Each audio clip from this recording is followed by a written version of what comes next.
Adam, I believe that reading books is one of the most beautiful hobbies a person can acquire. They open us to new horizons and expand our perceptions. Imagine if we lived in a world where there were no books. Everything would be superficial. I personally consider reading a way to escape from the pressures of life. Mohammed, exactly. Reading is not just fun, it is a means of self-development. Every book I read makes me gain new experiences, even if they are in fields different from my interests. Books nourish the mind and keep it always fresh. What about you? Do you prefer reading digitally or on paper? Mohammed, yes. The most important thing is the interaction with the book itself. Reading strengthens the mind and helps us expand in various fields. The culture we build through books determines how we think and live. This is why I always encourage friends to read more. The culture we build through books influences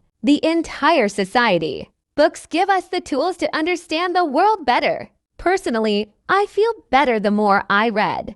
Books open endless doors of ideas. Mohammed, true, the more we read, the more open we become to others. Reading teaches us understanding and broadening our horizons towards different people and cultures. Simply put, nothing beats the joy of finding yourself in the world of a book.